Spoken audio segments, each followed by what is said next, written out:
name is Evin and I am the Chief Observer of the EU Election Observation Mission to Sierra Leone. And I'm delighted to return to Freetown to present the mission's final report. This report is the most important part of our election observation here in Sierra Leone.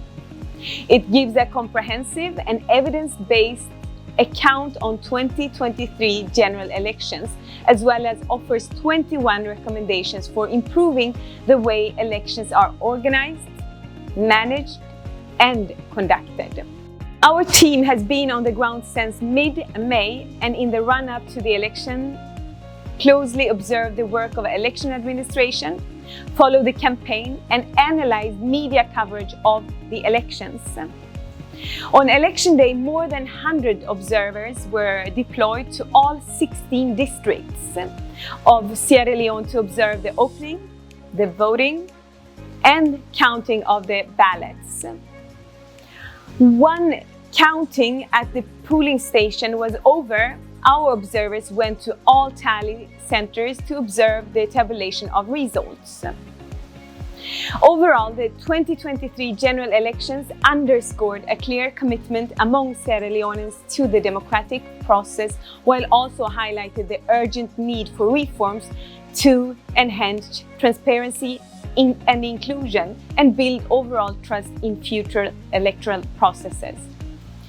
To help democracy thrive, our mission has identified 7 priority areas where result steps are necessary to uphold regional and international standards for democratic elections. Our first 3 priority recommendations advocate for an enhanced transparency in the conduct of elections. The first step would be the publication of the final voter registry per polling station. Our second recommendations call for publishing detailed procedures for tabulation and establishing robust and transparent result processing system.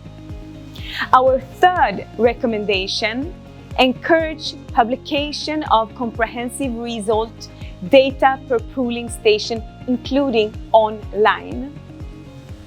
The next 3 recommendations are to fight impunity and to promote the rule of law in the country. Namely, we recommend ensuring safety and security of all candidates and to hold perpetrators of violence accountable.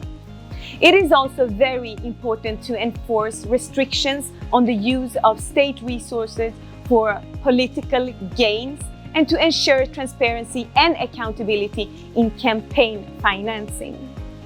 The 7th priority recommendation is about protecting freedom of expression online and offline by removing ambiguous definitions related to the cyber crimes.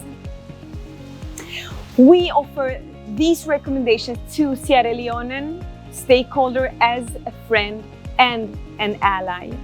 And I want to stress that the EU stands ready to support Sierra Leonean stakeholders in those efforts and in the implementation of these recommendations.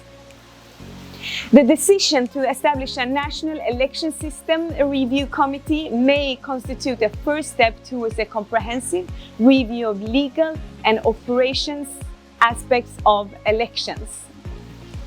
The committee's success will hinge on its ability to cater for an inclusive process, bringing together stakeholders from the complete spectra of political parties and civil society organizations. And it will be paramount for a way forward to hold an inclusive, open, and plural dialogue.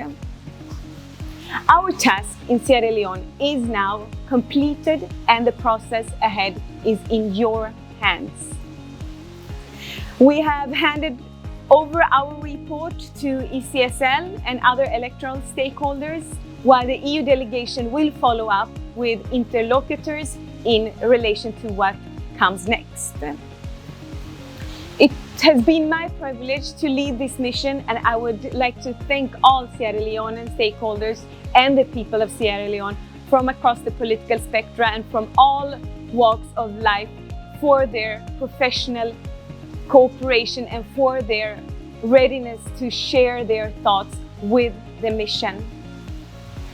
Let me conclude by stressing that it remains crucial to further foster a democratic process with a strong political will of all stakeholders, to promote inclusion and transparency, and most importantly, to build public confidence.